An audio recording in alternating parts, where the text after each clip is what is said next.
तो हेलो दोस्तों, स्वागत है आपका एक नई वीडियो में। तो आज हम बात करने वाले हैं ट्रू डिटेक्टिव सीजन 4 के फर्स्ट एपिसोड की। अलास्का के जंगल के बीच में सलाल नाम के एक रिसर्च स्टेशन पर 8 वैज्ञानिक एक रिसर्च के लिए आए हुए हैं। दिन भर की कड़ी मेहनत के बाद वो खाना बनाकर खा रहे होते हैं और कुछ लोग टीवी देख रहे हैं। फिर उनमें से एक व्यक्ति ने नोटिस किया कि क्लार्क नाम का व्यक्ति कोने में खड़ा कांप रहा होता है। वह आदमी क्लार्क से पूछता है कि क्या तुम ठीक हो? क्लार्क उसे पीछे मुड़कर कहता है वो जाग गई है। तो अगले सीन में दिखाया जाता है कि एक ट्रक हफ्ते भर का राशन डिलीवरी करने के लिए वहां आता है।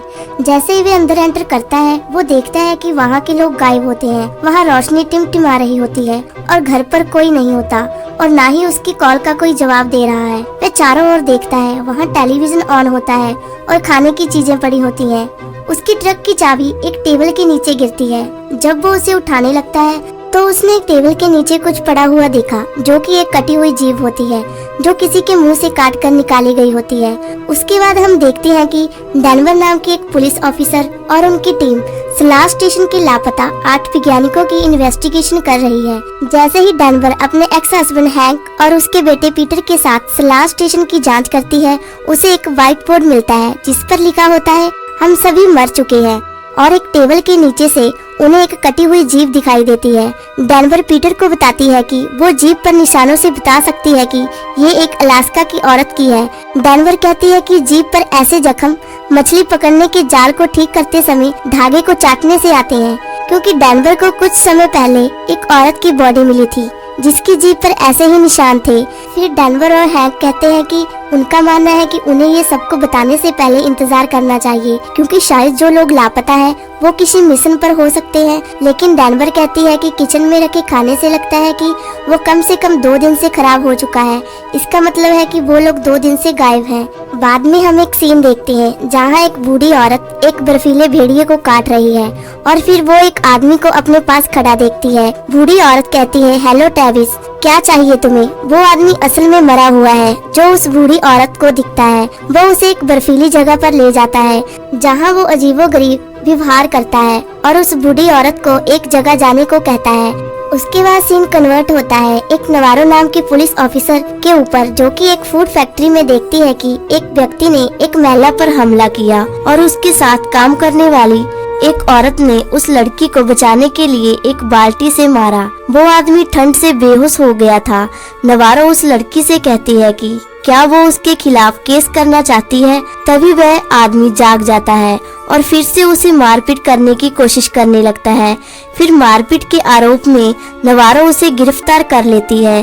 तभी उसे डेनवर की कॉल आती है। डेनवर उसे सलाल स्टेशन के हादसे के बारे में बताती है। नवारो वहां से फिर डेनवर के स्टेशन में चली जाती है। नवारो डेनवर से कहती है कि उसे लगता है कि इस केस का उस हादसे से कुछ लेना देना है जिसमें एनी नाम की एक हत्या की गई औरत भी शामिल थी और उसकी जीभ गायब थी। लेकिन किसी कारण से उस केस को बिना किसी इन्वेस्टिगेशन के बंद कर दिया गया था। जिस सुनकर डेनवर पीटर से उस केस की फाइल मंगवाती है। उसके बाद डेनवर को एनिस नाम की एक लेडी की कॉल आती है। वो डेनवर को उसके पास फौरन बुलाती है। डेनवर को एनिस की माँ ने इस बात से नाराज होकर काम से बुला लिया क्योंकि डेनवर की सौतेली बेटी लिया ने उसकी 16 साल की बेटी के साथ एक अश्लील वीडियो बनाई थी। डेनवर लिया को उसकी इस हरकत पर चिल्ला रही होती है। तभी उनकी गाड़ी के आगे से एक गाड़ी बर्फ के पत्थर से टकरा जाती है। डेनवर उस गाड़ी में बैठी एक लेडी को अरेस्ट कर लेती है। देखने में ऐसा लगता है कि शायद डेनवर उस लेडी को जानती होती है, क्योंकि उसके पास जाते ही डेनवर को अपना पास्ट याद आता है। उसके बाद हम देखते हैं कि नवारो एक जगह फैक्ट्री के बाहर खड़ी होती है जहां उसके पास एक रेयान नाम का आदमी आता है। नवारो उसके साथ उसके घर जाती है। नवारो उसकी बहन एनी के बारे में बात करती है। एनी वही लड़की है जिसकी कुछ समय पहले हत्या कर दी थी, जिसको नवारो इन्वेस्टिगेट कर रही थी।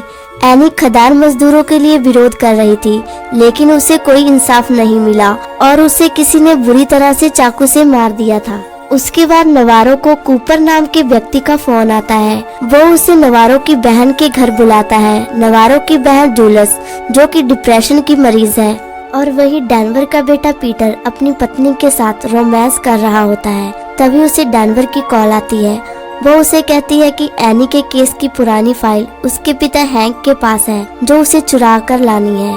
उसके बाद डेनवर पीटर के साथ एनी के मामले पर चर्चा शुरू करती है। डेनवर पीटर को बताती है कि एनी की बॉडी गांव के पास मिली थी जिसे एनी के नाम से जाना जाता था।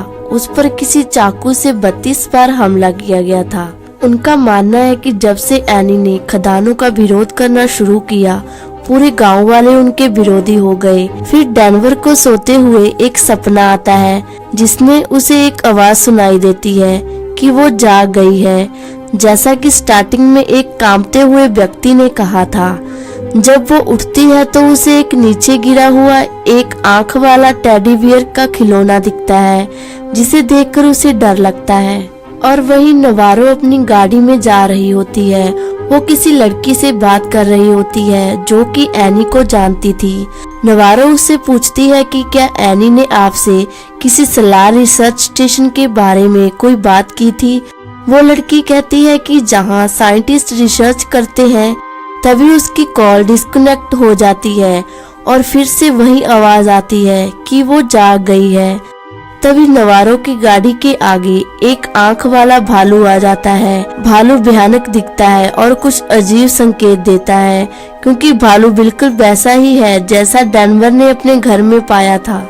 अगले ही सीन में हम देखते हैं कि डेनवर को एनी की कुछ तस्वीरें मिलती हैं, जिनमें वो देखती है कि एनी ने एक जैकेट पहनी हुई है और वैसी ही जैकेट उन वैज्ञानिकों में से एक व्यक्ति क्लार्क ने पहनी हुई थी। फिर डेनवर उस जैकेट को ढूंढने के लिए सलार स्टेशन पे जाती है, जहां वो देखती है कि नवारो भी वहां खड़ी होती है, क्योंकि वो खुद इसके बारे में इन्वेस्टिगेट कर रही होती है। डेनवर नवारो से कहती है कि उसे एक तस्वीर में एनी की जैकेट दिखाई दी थी, जो कि यहाँ के एक क्लार्क नाम के व्यक्ति ने भी पहनी हुई थी। फिर वो दोनों उसे ढूंढने लगते हैं। तभी डेनवर को पीटर का कॉल आता है। वो बताता है कि उन्हें एक बर्फ की जगह पर कुछ मिला है। डेनवर और नवारो वहाँ एक हेलीकॉप्टर के जरिए जाते हैं। उन्हें वहाँ वही औरत दिखाई देती है जिसे हमने स्टार्टिंग में देखा था, जिसका नाम रोज एगिन्यू था। नवारो ने रोज से पूछा कि उसने उन्हें कैसे पाया।